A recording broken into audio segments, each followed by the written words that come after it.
Hi travelers, this is Nick. On my recent birthday weekend, my brother, nephew, and I followed our favorite hockey team, the New York Islanders, on their road trip out west to play the Arizona Coyotes and the Las Vegas Golden Knights. This trip allowed me to visit some great cities, several airports, and to fly on 3 different airlines and compare how each one did for traveling with dietary restrictions. Stay tuned to see which of the 3 did the best job.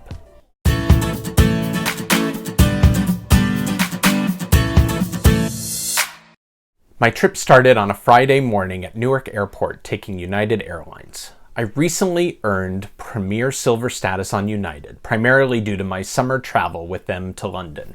You can find my video about that trip here. And honestly, after some really well thought out pre-flight emails from United, I truly thought they could challenge my favorite airline for the title of Best Airline with Dietary Restrictions. The first of these pre-trip emails that I received was an invitation to go to Classified, the speakeasy dining experience at Newark Airport. As a new United Premier member, this was completely uncharted territory for me. I'd heard about the venue from other YouTube videos and from United Global Service level colleagues of mine who had dined there, and I was truly excited to go. First thing I needed to do was to check the menu. Would it be worth it? They did a great job marking the menu with gluten-free items as well as vegan, vegetarian, and while I wouldn't starve, I didn't find a ton of options for me. As I looked through, there were more allergen-friendly dishes for lunch and dinner, but my flight was a morning flight, so that didn't matter. Either way, I knew this experience would be worth settling for even just a simple omelet. So I clicked through on the reservation tool, and there was no availability for my date and time. Disappointment number 1. Next, I received an email from United to pre-order my snacks. This seemed like an ideal way to make sure that I had something to munch on for the long flight to Phoenix. I was grateful for good markings in the app. Vegan, vegetarian, kosher, Pringles. Well, those won't do. They have gluten. Scroll, things out of stock. Why would the cheese plate be out of stock a few days in advance? Get to the bottom, and nothing's gluten-free. Disappointment number 2. Finally, I trusted that on the flight there would be something, even just a paltry bag of peanuts, but all they had were Biscoff cookies or pretzels. Disappointment number 3. Unfortunately, this was pretty par for the course for United, in my experience. Side note, since I had nothing to eat, I did the obvious next best thing while on board. I got a bourbon on the rocks. But a helpful hint to everyone, you have to preload your method of payment online in advance. While many airlines have gone cashless, United has gone credit cardless. They don't accept physical credit cards in person. Be fair warned and make sure you preload your method of payment before departure. In Arizona, I stayed at the Westin Tempe, but their in-house coffee bar didn't have a lot in the allergen-friendly department. But I found an awesome solution just steps away, Cartel Coffee. Cartel has locations in Arizona, Texas, and California, and this one near Arizona State University has a cool vibe and even cooler gluten-free vegan pumpkin donuts.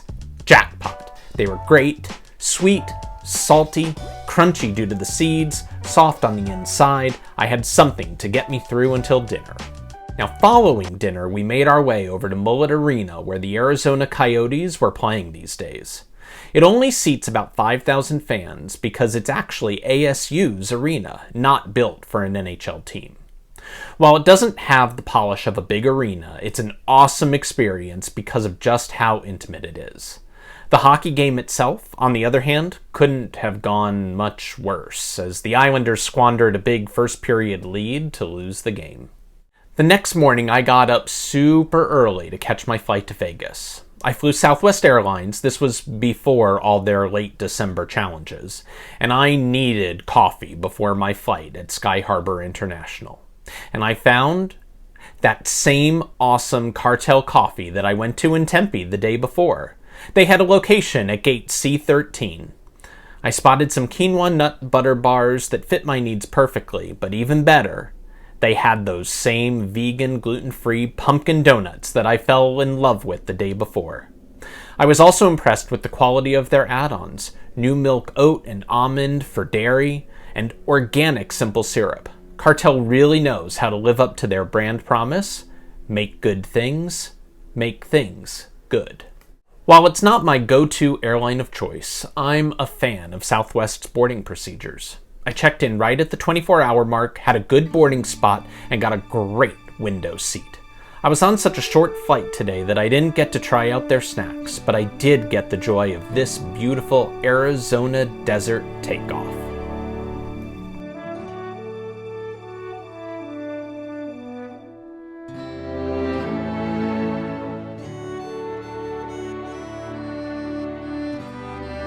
In Las Vegas, I stayed at a hotel I'd never been to before, the Park MGM. Recently redone with a smoke-free casino floor, I thought it was a perfect destination for me. And get a load of the view from my room, looking out at the T-Mobile Arena where my New York Islanders would be facing off against the Las Vegas Golden Knights.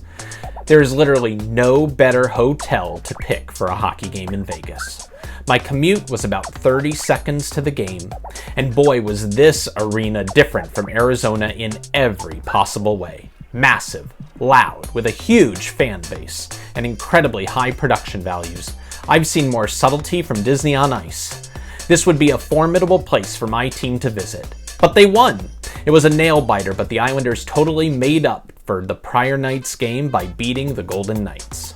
The next day, I found myself back at Las Vegas's Harry Reid International Airport, and taking advantage of my Delta Reserve American Express card, I had access to the Centurion Lounge.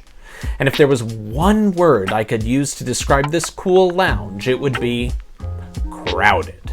While the amenities were ample, the flow of people made it anything but relaxing or luxurious. I do hope AmEx makes the effort to expand this location at some point.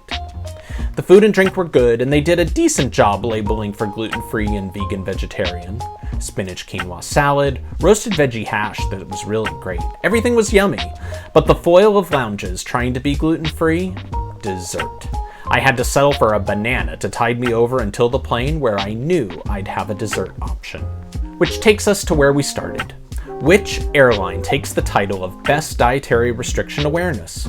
No question, it's Delta Airlines. With their Kate's granola bar snack standard on every flight, and an amazing 88 acres dark chocolate sea salt bar served in Comfort Plus, no other airline in the US comes close to being as allergen aware as Delta. So, as I settle into my seat on my flight back to New York JFK, here's the best part of any flight out of Vegas: the view of the Strip on takeoff. Everyone's a winner with this view out the window. Until next time, thanks for joining me on this trip out west. Be sure to subscribe to catch our upcoming trips out of Newark as their Terminal A prepares to open.